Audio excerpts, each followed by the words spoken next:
दाद देनी पड़ेगी राधा, तुम्हारी दाद देनी पड़ेगी तुम्हारे विश्वास की। तुम ये बात बहुत अच्छी तरह से जानती हो कि मैं तुम्हारे सर की झूठी कसम नहीं खा सकता। मैं कुछ नहीं भूला।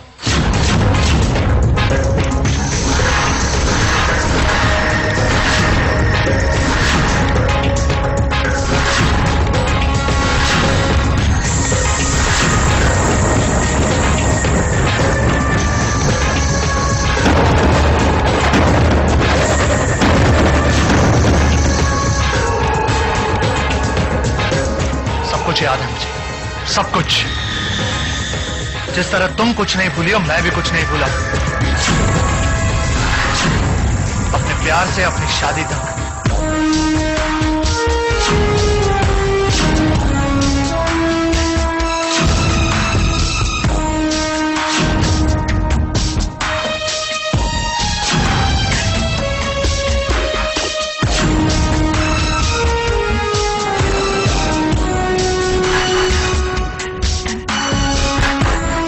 अपनी शादी से मौत का सामना करने तक सब कुछ याद है मुझे।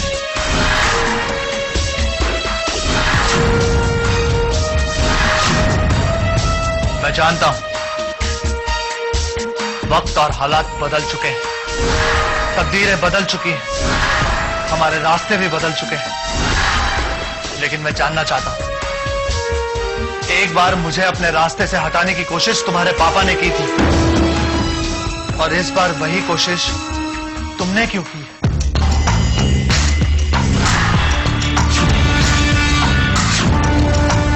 मुझे बताओगी नहीं राधा? गोपाल के साथ मिलकर मेरी मौत का सौदा तुमने क्यों किया?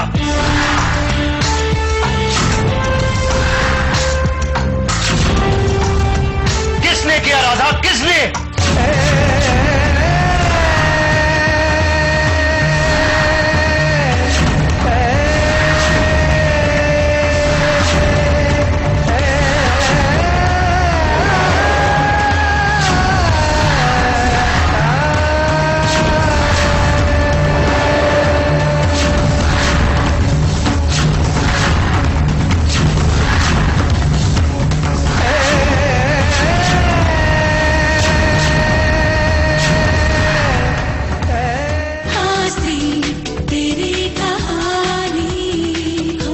Global warming, soil erosion.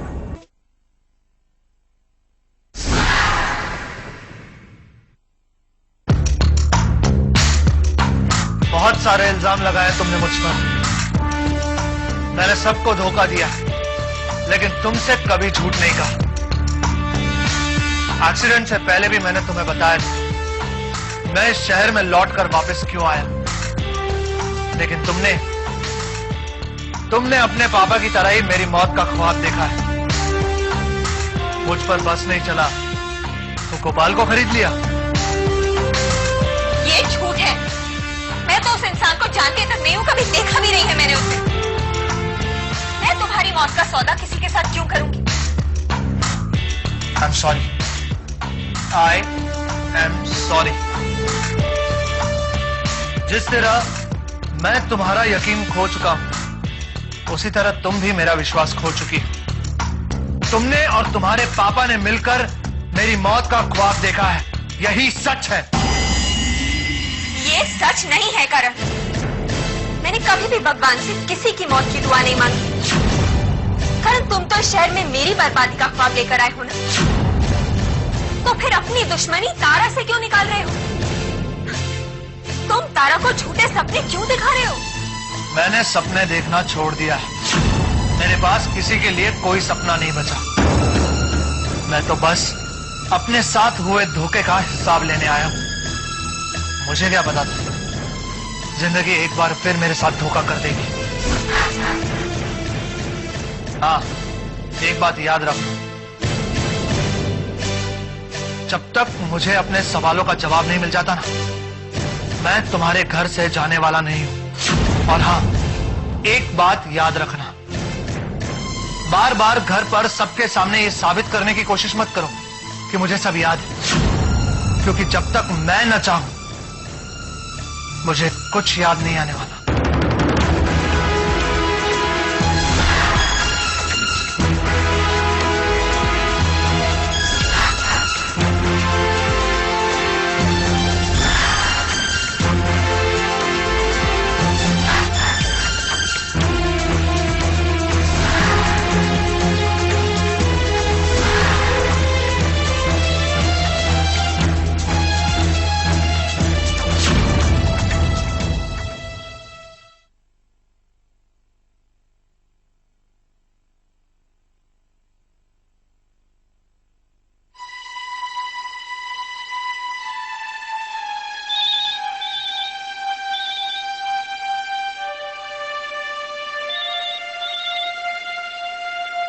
हाँ बोलो संजना।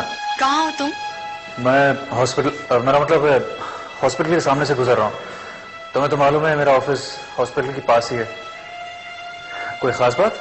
राज, तुम तो कभी झूठ नहीं बोलते थे ना, फिर ये झूठ बोलना कब से शुरू कर दिया? क्या बात करो संजना, मैंने तुमसे क्या झूठ बोला? मैं सचमुच ऑफिस ही जा रहा हूँ। राज, आज छुट्टी का दिन है, Saturday.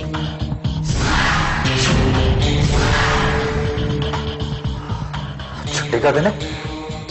It's not fair Sanjana. अगर आज छुट्टी का दिन है तो तुम्हें मुझे घर पर ही याद दिलाना चाहिए था। तुम्हारी वजह से मैं तैयार होके ऑफिस के लिए निकल पड़ा। एक बात बताओ, तुम्हें मुझे परेशान करने में मजा आता है क्या? पता नहीं कौन किसे सता रहा है। अब तुम घर वापस आ रहे हो या फिर आज भी कहीं जाने का प्रोग्राम है तुम्हारा? क्या बात कर रही हो? मेरा तो काम ही है बस घर से ऑफिस और ऑफिस से घर। कुछ ही देर में आ जाऊंगा। Okay, bye.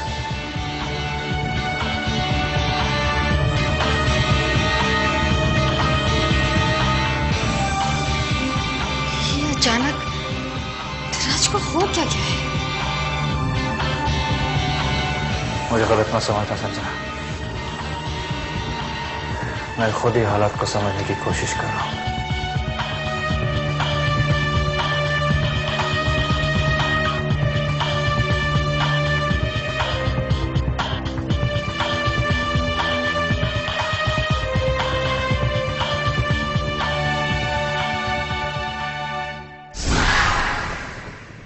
मैं कुछ नहीं भूला, सब कुछ याद है मुझे, सब कुछ। जिस तरह तुम कुछ नहीं भूली हो, मैं भी कुछ नहीं भूला। अपने प्यार से अपनी शादी तक, अपनी शादी से मौत का सामना करने तक सब कुछ याद है मुझे। तुमने अपने पापा की तरह ही मेरी मौत का ख्वाब देखा है। मुझ पर बस नहीं चला तो गोपाल को खरीद लिया। जिस तरह मैं तुम्हारा यकीन खो चुका, उसी तरह तुम भी मेरा विश्वास खो चुकी। तुमने और तुम्हारे पापा ने मिलकर मेरी मौत का ख्वाब देखा है, यही सच है। लीजिए मिसेज अग्रवाल, आप हमारे घर आई हैं तो कॉफी लीजिए। कॉफी पीना बहुत जरूरी होता है। पूछो क्यों? क्योंकि कॉफी इंसान को फ्रेश रखती है और कॉफी मुझे पसंद है। करण, शायद तुम भूल गए, मुझे कॉफी नहीं पसंद। कमाल है, नागपुर में कभी आपने बताया नहीं कि आपको कॉफी पसंद नहीं है।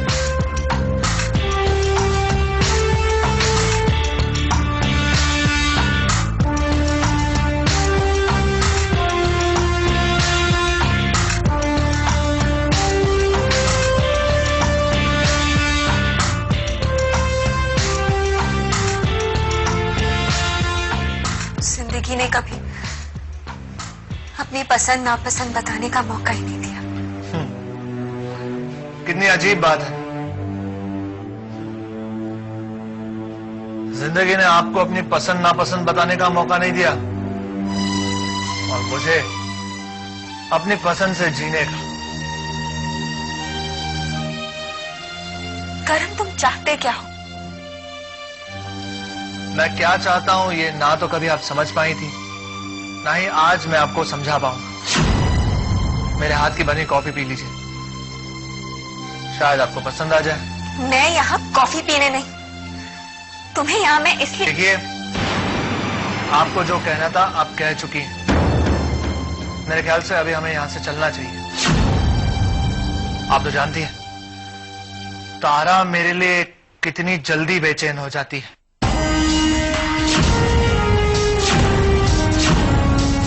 और वो यहां किसी भी वक्त आ सकती है। अगर तारा यहां आ गई तो आपको उसके सवालों का जवाब देना मुश्किल हो जाएगा। चलिए